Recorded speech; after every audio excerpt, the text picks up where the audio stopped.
जयंती कार्यक्रम के अवसर पर जिला आर्य उप प्रतिनिधि सभा बस्ती के प्रधान शिव प्रकाश आर्य जी, महामंत्री दिल्ली आर्य प्रतिनिधि सभा श्री विनय आर्य जी, प्रदेश सरकार में मेरे सहयोगी मंत्री और बस्ती के प्रभारी मंत्री श्री राकेश सचान जी, विधान परिषद सदस्य श्री सुभाष वंश जी, भारतीय जनता पार्टी के क्षेत्रीय अध्यक्ष श्री सहजानंद राय जी, कार्यक्रम के संयोजक वैदिक प्रवक्ता बाराबंकी से आचार्य सुरेश जोशी जी, आज के इस कार्यक्रम में उपस्थित आर्य समाज के सभी पदाधिकारीगण, जिला पंचायत के अध्यक्ष श्री संजय चौधरी जी, माननीय विधायक श्री अजय सिंह जी, भारतीय जनता पार्टी के जिला के अध्यक्ष विवेकानंद मिश्र जी और उपस्थित सभी भाइयों बहनों, आर्य समाज बस्ती को 50 वर्ष की अपने एक शानदार यात्रा के लिए हृदय से बधाई देते हुए आप सबके प्रति मैं अपनी शुभकामनाएं देता हूं। मैं विशेष रूप से अभिनंदन करूंगा श्री ओम प्रकाश आर्य जी का और उनके परिवार के सभी सदस्यों का, उनके सभी सहयोगियों का, जो लगातार अपनी परंपरा के साथ जुड़ करके उनके पूर्वजों ने आर्य समाज बस्ती की स्थापना में योगदान दिया था और उन्होंने अपनी पैतृक परंपरा का निर्वहन करते हुए लगातार वे कार्यक्रम को आगे बढ़ाते रहे और मुझे बस्ती में किसी एक कार्यक्रम में सबसे पहली बार 1995 में आने का अवसर प्राप्त हुआ था। मेरी आर्य समाज बस्ती के कार्यक्रम में शिव प्रकाश जी के ही कार्यक्रम में आने का अवसर प्राप्त हुआ था। आप अनुमान करिए 1995 संभवतः गोरखपुर से बाहर मेरा पहली बार जाना हो रहा था किसी सार्वजनिक कार्यक्रमों में और उनमें से बस्ती का आर्य समाज का कार्यक्रम भी था। आज कितने वर्ष हो गए हैं, लगभग 28 वर्ष भी बाद भी उसी ऊर्जा के साथ, उसी प्रतिबद्धता के साथ, उसी निष्ठा के साथ आर्य समाज के मूल्यों और आदर्शों को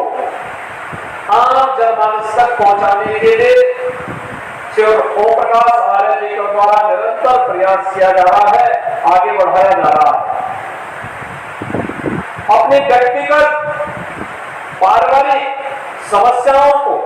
दरकिनार करते हुए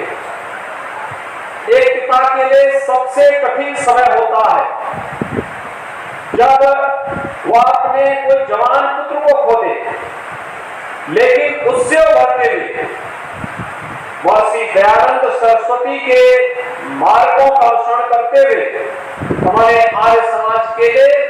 जो योगदान दिया है, जो योगदान कर रहे हैं, वो अत्यंत अभिनंदनीय है और सराहनीय है। भाइयों बहनों, आदरणीय प्रधानमंत्री जी ने कुछ दिन पूर्व देश की राजधानी दिल्ली से महर्षि दयानंद सरस्वती जी के त्रिशताब्दी वर्ष के कार्यक्रम का शुभारंभ किया था और आर्य समाज के उस कार्यक्रम के माध्यम से देश और दुनिया में फैले हुए लाखों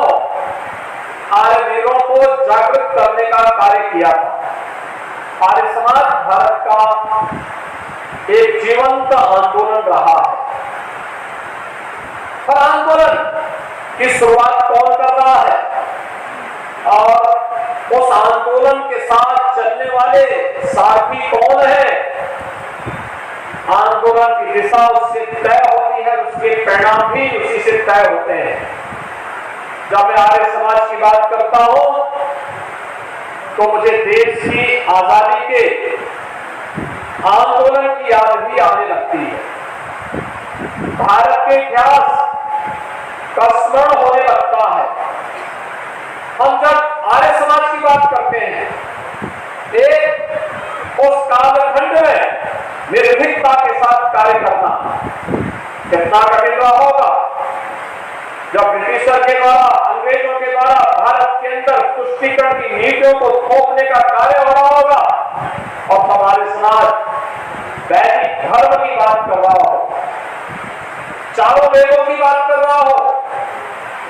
कितना कठिन रहा होगा। एक तरफ मुगल कालखंड में हुए धर्मांतरण के अनैतिक कार्यों को और ब्रिटिश कालखंड में धर्मांतरण के अनैतिक कार्यों को जवाब घर वापसी के कार्यक्रम के माध्यम से जब आर्य समाज दे रहा होगा, कितना कठिन रहा होगा। छुआछूत के खिलाफ एक अभियान चलाने का कितना कठोर निर्णय उस समय रहा होगा, जिसको समाज ने स्वीकार किया और देखते ही देखते भारत का एक बड़ा भूभाग, यहां तक कि आप चले जाइए कराची तक, वहां पर भी आर्य समाज का वही बोलबाला था जो आपको बस्ती में सुनाई देता है। शिक्षा के क्षेत्र में हमें शिक्षा को संस्कारों के साथ जोड़ना है, शिक्षा को आधुनिकता के साथ जोड़ना है। यह सोच भी महर्षि दयानंद सरस्वती की थी। याद करिए डीएवी की संस्थाओं को जो बाद में आर्य समाज ने आगे बढ़ाया था, कितना डीएवी की संस्थाएं एक समय देश की सबसे प्रतिष्ठित शिक्षण संस्थानों में माना जाता था और उसका कार्य का शुभारंभ ही होता था, जिसको आज हम मॉर्निंग असेंबली कहते हैं। वहां पर वैदिक प्रार्थना के साथ, हवन यज्ञ के साथ विद्यालय का शुरुआत होता था। एक आध्यात्मिक वातावरण विद्यालय के अंदर स्वतःस्फूर्त भाव के साथ आगे बढ़ता हुआ दिखाई देता था और यह वर्ष अत्यंत महत्वपूर्ण है। ऐसे दृष्टा ऋषि महर्षि दयानंद सरस्वती जी के 200वीं जयंती के कार्यक्रम के साथ पूरा भारत जुड़ रहा है, आर्य समाज के प्रणेता को नमन कर रहा है। तो दूसरी ओर आर्य समाज की स्थापना का भी अगले वर्ष से 150वां वर्ष प्रारंभ होने जा रहा है। 150 वर्षों की इस यात्रा में हमने क्या पाया तो क्या खोया। अगर आप देखेंगे देश की आजादी की लड़ाई को, तो भाइयों बहनों कोई संदेह नहीं होना चाहिए, अंग्रेज बेखबर थे। उनको लगता था भारत में कभी एकजुट नहीं हो सकता, उनके खिलाफ कोई अभियान नहीं चला सकते। लेकिन स्वदेशी का आंदोलन पहली बार किसी ने चलाया था, आर्य समाज ने चलाया था। स्वदेशी के माध्यम से उन्होंने जो लड़ाई ली, अछूतोद्धार के माध्यम से जो अभियान आगे बढ़ाया था, घर वापसी के जिस कार्यक्रम को आर्य समाज ने आगे बढ़ाया था, यह कार्यक्रम केवल वहीं तक सीमित नहीं था। इस कार्यक्रम ने अनेक क्रांतिकारी पैदा किए। याद करिए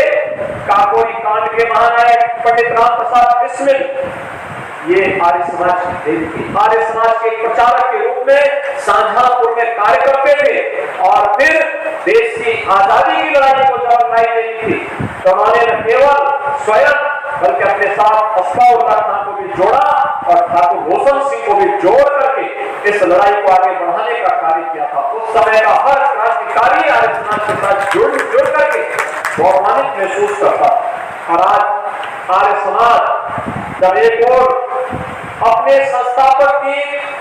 200वीं जयंती शताब्दी वर्ष के कार्यक्रम के साथ जुड़ रहा है, वहीं एक वर्ष के बाद आर्य समाज की स्थापना के 150 वर्ष भी पूरे होंगे, 150वां वर्ष भी प्रारंभ होगा और इस स्थितियों में हम सबके सामने बहुत सारे मुद्दे होंगे जो पर शोध करने की, जिसको वर्तमान पीढ़ी को बताए जाने की और समाज की जुड़ी हुई तमाम समस्याओं के समाधान का रास्ता भी उस शोध के माध्यम से, अध्ययन के माध्यम से हम सबके सामने अपने आप ही आगे दिखाई देंगी। जो ज्वलंत समस्याएं हमारे सामने गाये बगाए आ जाती है, उन सबका समाधान भी हमारे सामने आएगा और मुझे लगता है उस पर व्यापक कार्य किए जाने की आवश्यकता है। मैं आर्य समाज का आह्वान करूंगा कि इसी से तैयारी करें। आर्य बिरदल तो अपने कार्यक्रम को आगे बढ़ाएगा ही, लेकिन साथ साथ इन बातों को लेकर के कि महर्षि दयानंद सरस्वती ने उस कालखंड में जो बातें कही थी, घर वापसी का जो अभियान प्रारंभ किया था आर्य समाज ने, अशुद्धोद्धार के लिए कार्यक्रम आगे बढ़ाया था, वैदिक धर्म की पुनर्स्थापना के लिए जो व्यापक अभियान चलाया था, और आधुनिक लेकिन संस्कार युक्त शिक्षा के लिए जो उनका अभिनव प्रयास था, जिसने भारत को एक सुदृढ़ नींव दी, स्वतंत्र भारत को एक सुदृढ़ नींव दी थी, उस अभियान को हम आगे बढ़ा सकेंगे इस विश्वास के साथ मैं ओम प्रकाश जी को और उनकी पूरी टीम को आर्य समाज बस्ती के स्वर्ण जयंती कार्यक्रम के अवसर पर हृदय से बधाई देता हूं। अनेक झंझावातों और तूफानों का सामना करते हुए भी आर्य समाज के अभियान के साथ लगातार जुड़े हुए हैं। और जो मैंने आपको बताया कि मेरा बस्ती में पहली बार किसी कार्यक्रम के साथ आना हुआ था 1995 में, तो वह कार्यक्रम था आर्य समाज बस्ती के कार्यक्रम के साथ। गोरखपुर से पंडित विश्वनाथ शर्मा मेरे साथ थे, अत्यंत बुजुर्ग लेकिन जुझारू आर्य समाजी, और लगातार कार्यक्रमों के साथ जुड़े रहे थे। याद करिए जब पंडित रामप्रसाद बिस्मिल को गोरखपुर जेल में फांसी की सजा अंग्रेजों ने दी थी, तो उस समय उनके अस्थि कलश को सुरक्षित रखवाने का कार्य किसी ने किया था, गोरखपुर में पंडित विश्वनाथ शर्मा ने किया था। और पंडित विश्वनाथ शर्मा उस समय मेरे साथ यहाँ पर आए थे बस्ती के कार्यक्रम के साथ, और उस समय भी मैं देखता था कि आर्य समाज के मूल्यों के लिए, आदर्शों के लिए महर्षि दयानंद सरस्वती के बताए हुए रास्ते का अनुसरण करते हुए लगातार उस पथ से अविचल हो अड़िग रहते हुए निरंतर आगे बढ़ने के लिए जो जज्बा उस समय उनके साथ मैंने देखा था, वह आज भी हम सबको देखने को मिलता है। स्वर्ण जयंती के अवसर पर मैं उनका हृदय से अभिनंदन करता हूँ। आर्य समाज से जुड़े हुए सभी स्वयं सेवकों को, सभी कार्यकर्ताओं को, सभी पदाधिकारियों को मैं इस अवसर पर बधाई देता हूँ और विश्वास व्यक्त करता हूँ कि 200 वर्षों की महर्षि दयानंद सरस्वती की जन्म शताब्दी, विश्व शताब्दी कार्यक्रम के इस कार्यक्रम को हम जहाँ भव्यता के साथ और मूल्यों और आदर्शों की स्थापना के लिए आगे बढ़ाए, वही आर्य समाज की स्थापना के भी जो अगले वर्ष से तिथि प्रारंभ होगी, इन सभी कार्यक्रमों को पूरी मजबूती के साथ आगे बढ़ाने के लिए हम सबको मिलकर के कार्य करना होगा। मैं इस संबंध में राज्य शासन की ओर से आप सबको सभी रचनात्मक कार्यक्रमों में भरपूर सहयोग का आश्वासन देते हुए